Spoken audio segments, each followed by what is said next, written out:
13. bab. Amoz'un oğlu Yaşayağa Babıl toğrusida vahiy keldi. Perverdigar mundaq deydi. Sizlar chaqiriq qilish uchun taqir tog'da tug' tiklanglar. Qo'llaringlarni planlatib, yuqori ovoz bilan ularga chaqiriq qilinglar. Ular shahzodalarning o'rda darvozalariga hujum qilsin. Men o'zim tanlagan qo'shinimga farmon qildim. G'azabimni yog'dirish uchun lashkarlarimga chaqiriq qildim. Lashkarlarim faxrlanib, g'alibamdan shodlanadi. Quloq selinglar tog'lardan kelgan sadolarga. U g'oyat zo'r xalqning shovqin suranlariga o'xshaydi. Quloq selinglar podshohliklardagi nara tortgan ovozlarga. Nurg'un allarning birlashishidan yig'ilgan ovozlarga.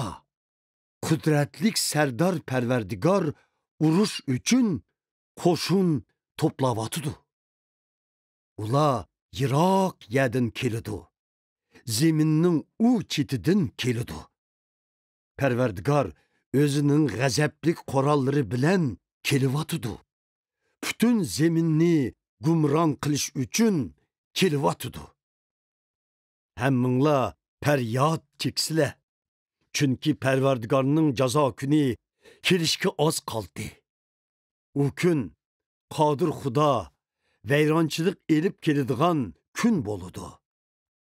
Hamma odamning put qo'llarida jon qolmaydi. Hamma odamning yuraklari suv bo'lib ketidi. Ular aloq zodilikda qoladi. Azob va g'am g'ussa ularni chirmab oladi. Ular to'lg'oq azobidagi ayoldek qattiq azobga duchor bo'ladi. Ularning chiroyi qo'rqinchli tus ilib, bir-biriga vahimilik holda qaraydi. Qaranglar, Parvardigorning jazo kuni kelay deb qoldi.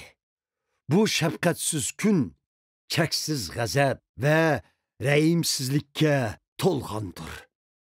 U zeminni xarobliqqa aylantirdi va gunohkorlarni gumron qildi. Osmondagi yulduzlar va yulduz turkumlari o'z yorug'ligini tushirmaydi. Quyosh qop-qora bo'lib chiqdi. Oymu yorug'lik bermaydi.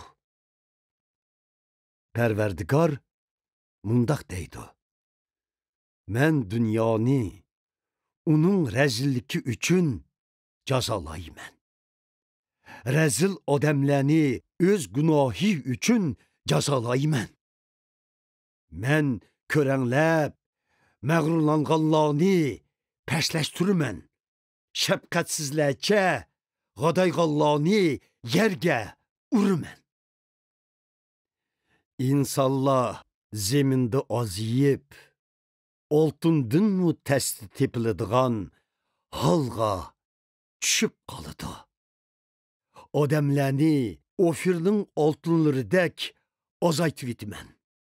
Bu mening osmonni titirtib, zeminni tavritib, o'z o'rnidan qo'zg'atishimning sababidir.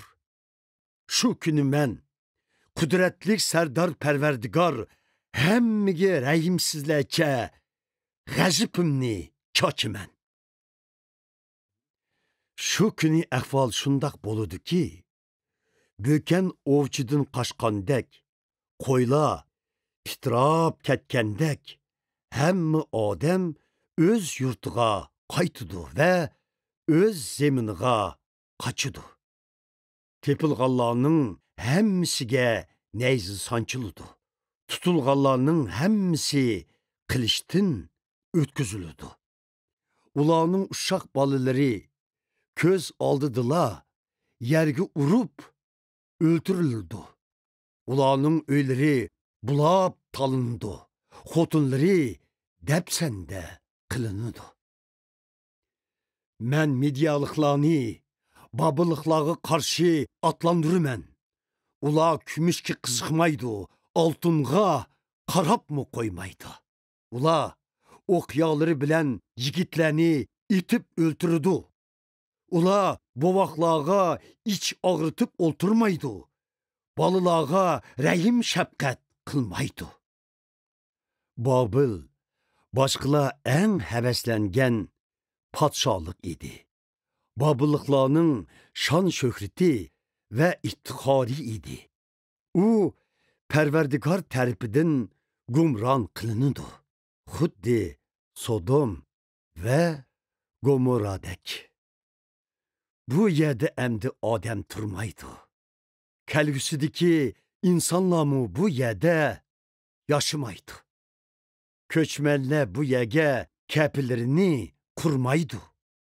Padişahımı koylarını bu yerdə baxmaydı. Bu yer çöl canlıqlarının makanığa ayrılıb getidi. Ulağının öylərigə huv quşlar tolup getidi.